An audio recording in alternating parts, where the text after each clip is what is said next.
சாய் பக்தர்களுக்கு என் அன்பு வணக்கங்கள். ஓம் சாய்ராம்.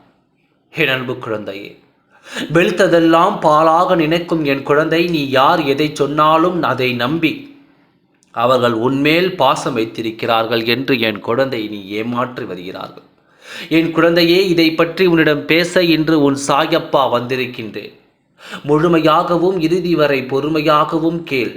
நீ எல்லோரையும் நம்பாதே என்று உன்னிடத்தில் நான் சொல்லிக் கொண்டு தான் இருக்கிறேன். ஆனால் நீ சரி சாயப்பா என்று கேட்டுவிட்ட பிறகு மலையே தான் செய்கிறாய் என்று, அதாவது இன்று வரை உன்னை அனைவரும் ஏமாற்றி வருகிறார்கள்.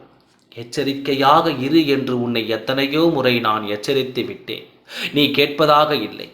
அனைவரிடத்திலும் இடைவேளை விட்டு பழகு என்று உன்னிடம் நான் கூறியிருக்கின்றேன். எதையும் உன் காதில் வாங்கிக் கொள்ளாமல் நீ மறுபடியும் அனைவரையும் நம்பி நம்பி ஏமாந்த வாழ்க்கையை தான் வாழ்ந்து கொண்டும் இருக்கிறாய். உன் சாயப்பா உன்னிடம் எப்படி எதை சொல்கிறது என்று எனக்கே தெரியவில்லை. என் குழந்தையே, என்றும் உன்னிடம் சிரித்த முகத்தோடு பாசமாய் இருப்பதை போல் நடித்துவிட்டு இந்த நிமிடம் முதற்கொண்டு உன் செய்திகளையும், நீ என்ன செய்கிறாய், எப்படி இருக்கிறாய் என்று அனுதினமும் செய்திகள் உன் துணை வீட்டிற்கு சென்று கொண்டு தான் இருக்கிறது. என் குழந்தையே, இந்த நிமிடம் நீ என்ன செய்கிறாய் என்று கூட உன் துணைக்கு தெரியும். அதற்கான ஆட்கள் உன்னை சுற்றியும் உன் அருகிலும் இருக்கிறார்கள். என் குழந்தையே, அது யார் என்று நீ அறிவாயா?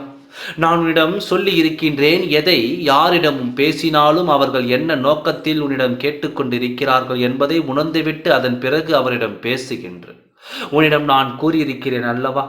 இப்பொழுது வெகுதித்தனமாக நீ பேசும் ஒவ்வொரு வார்த்தைகளையும் வாங்கி கொண்டு அதை ஒன்று இரண்டாக பிரித்து இன்று கூட உன்னை பற்றி உன் துணையின் இல்லத்திற்குள் செய்தி சென்றிருக்கின்றது.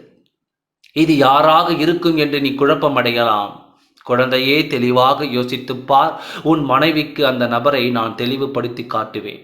அது யார் என்று உனக்கு தெரிந்தால் நீ அதிர்ச்சி அடைந்து வாயடைத்து போய்விடுவாய். உன்னை நம்பி உன்னிடம் நன்றாக பழகி உனக்கு என்றும் நம்பிக்கை துரோகம் செய்யும் நபரை உன் கண்களுக்கு நான் காட்டியே ஆவேன். அவர்கள் முகத்திரையை கிழித்து உன் மனதிற்கு எது யார் என்று நான் கூடிய விரைவில் காட்டுவேன்.